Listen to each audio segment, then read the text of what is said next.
Hi friends! இன்னைக்கு நான் கனவா மீன் வச்சு கிரேவி தான் செய்ய போறேன். வாங்க எப்படி செய்யலாம்னு பார்க்கலாம்.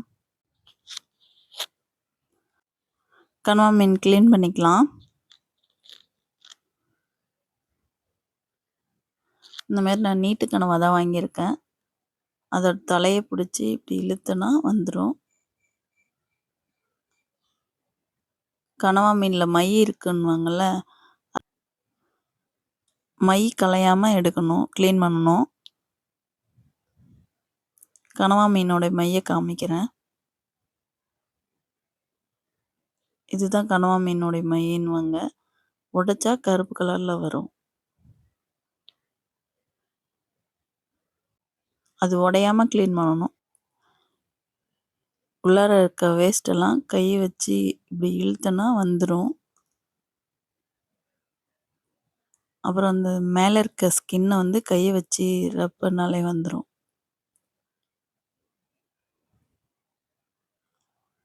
இந்த மாதிரி க்ளீன் பண்ணிக்கணும்.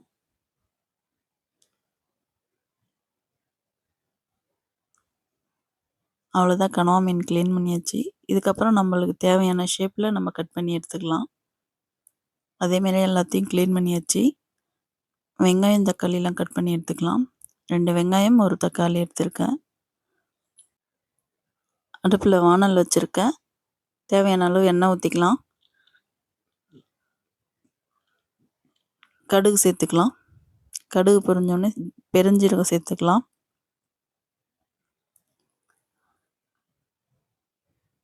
பெருஞ்சீரகமும் பொரியட்டும். கட் பண்ணி வச்ச வெங்காயத்தை சேர்த்துக்கலாம். நல்லா வதக்கி விட்டுக்கலாம்.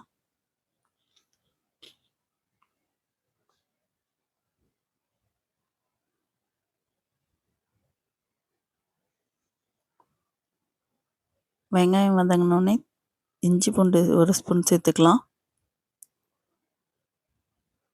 இஞ்சி பூண்டு பச்சை வாசனை போகிற வரைக்கும் வதக்கிக்கலாம்.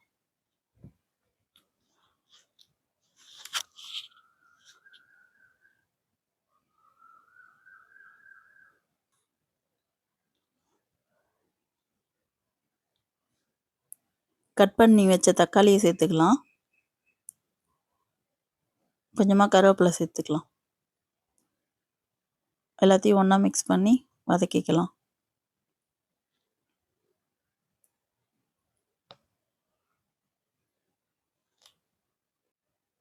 ஒரு ஸ்பூன் காரத்தூள், 2 ஸ்பூன் குழம்பு மிளகாய்த்தூள், 1/2 ஸ்பூன் மஞ்சத்தூள் எல்லாத்தையும் ஒன்றா மிக்ஸ் பண்ணிக்கலாம்.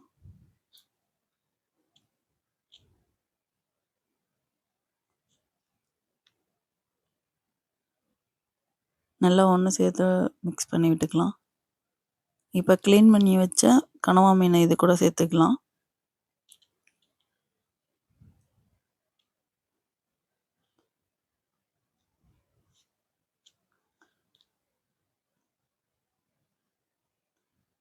கனவா மீன் நான் ஒரு 300க்கு வாங்கிட்டு வந்தேன். உங்கள் ஊர்லலாம் கனவா மீன் எவ்வளோ விலைக்கு வாங்குவீங்கன்னு சொல்லுங்கள். எல்லாத்தையும் ஒன்றா மிக்ஸ் பண்ணி விட்டுக்கலாம்.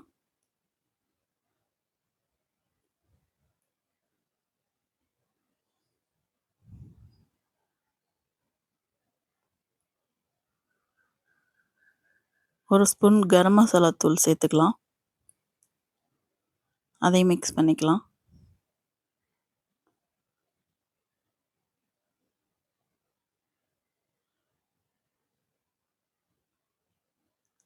தேவையான அளவு உப்பு சேர்த்துக்கலாம். மிக்ஸ் பண்ணி விட்டுக்குவோம்.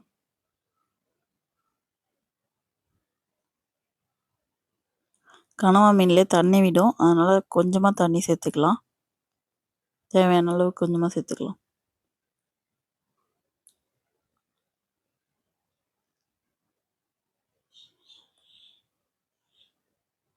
மிக்ஸ் பண்ணி விட்டு மூடி போட்டு வேக விட்டுடலாம்.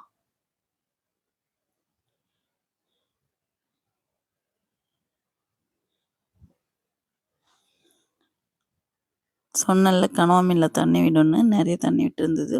அது ஓப்பன் பண்ணி வச்சு கொதிக்க வச்சோன்னா இந்தமாரி சுண்டிடும்.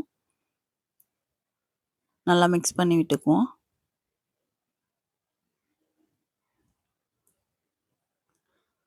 உப்பு டேஸ்ட் பண்ணி பார்த்துட்டு உப்பு வேணும்னா சேர்த்துக்கோங்க. அவ்வளோதான் ஃப்ரெண்ட்ஸ், கனவா கிரேவி ரெடி ஆகிடுச்சு. ஃபினிஷ் பண்ணுறதுக்கு கொத்தமல்லி தழை கொஞ்சமாக சேர்த்துக்கலாம். மிக்ஸ் பண்ணிவிட்டு அடுப்பை ஆஃப் பண்ணிக்கலாம். நீங்களும் ஒரு வாட்டி கனவா மீன் வாங்கி இந்த மாதிரி ட்ரை பண்ணி பாருங்கள், நல்லாயிருக்கும். இந்த வீடியோ பிடிச்சிருந்தா லைக் பண்ணுங்கள், கமெண்ட் பண்ணுங்கள், சப்ஸ்கிரைப் பண்ணுங்கள். Thank you friends.